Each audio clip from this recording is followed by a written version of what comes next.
먼저 발치, 비발치의 문제는 교정에 있어서 수술, 비수술만큼이나 가장 많이 거론되는 논란거리이고 원론적으로는 케이스 바이 케이스라고 볼 수 있기 때문에 논란의 끝은 없을 것이라고 생각을 합니다. 치아를 빼면 나쁜 거고 치아를 안 빼고 살리면 좋은 의사, 이런 선입견을 갖고 있는 경우가 상당히 많이 있는 것으로 상담으로 오시는 분들이 병원마다 왜 이렇게 얘기가 다르냐고 하소연하는 경우가 되겠습니다. 저 또한 비슷한 상황들에서 어떤 케이스는 발치로 또 어떤 케이스는 비발치로 진행을 하고 있는데 왜 이 케이스를 처음에 비발치로 했지? 다시 저한테 자문하는 경우도 있어요. 앞으로의 영상들에서 왜 발치로 했는지, 왜 이것을 굳이 비발치로 진행할 수밖에 없었는지에 대한 개별적인 고찰들을 케이스를 보면서 해 나가볼까 합니다.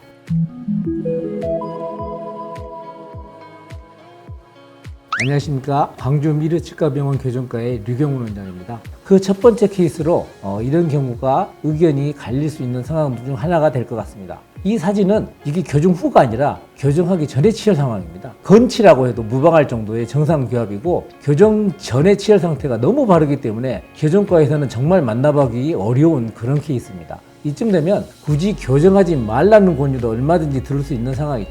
저 또한 개인적으로 굳이 제가 나서서 교정하면 좋아요 하세요 라고 말하고 싶지 않은 아주 부담스러운 상황이기도 합니다. 왜냐하면 이 모습을 보면 살짝 뚱한 모습을 하고 있기는 한데 그런 전형적인 돌출입이 그런 느낌이 아니기 때문입니다. 전형적인 돌출입은 입을 다물었을 때 아래턱 부분에 S자 커브가 거의 없이 호두처럼 표면이 쭈글쭈글해지는 특징이 있습니다.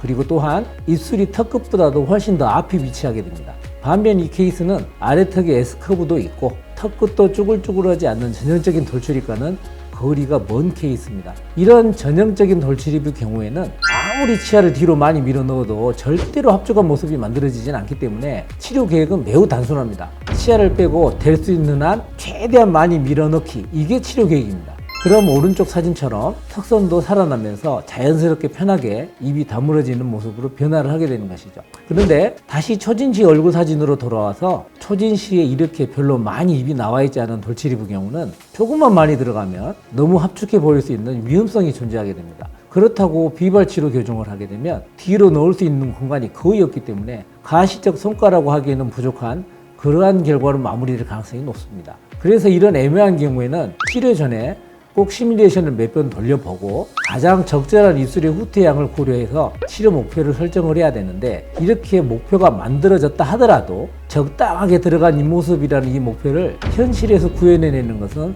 또한 쉽지 않은 상황이 되는 것입니다. 이 사진은 이제 치료 후의 입모습인데요. 입모습이 확실한 개선을 목표로 했기 때문에 상하악 질소고치 4개를 발치를 하였고 교정 도중에는 너무 과하게 입이 들어가지 않게 많은 주의를 기울였던 케이스입니다.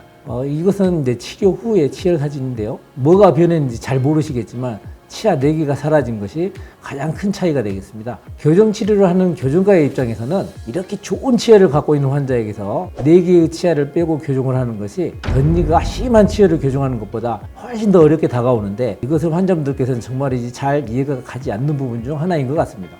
치료 전후의 옆모습의 변화입니다. 상당한 차이를 느낄 수 있는 정도인데요. 그런데 바꾸어 생각을 하면 오른쪽의 입모습을 가진 덧니가 심한 환자가 만약에 비발치로 치료를 하게 된다면 왼쪽의 입모습으로 교정이 끝나게 되는 겁니다.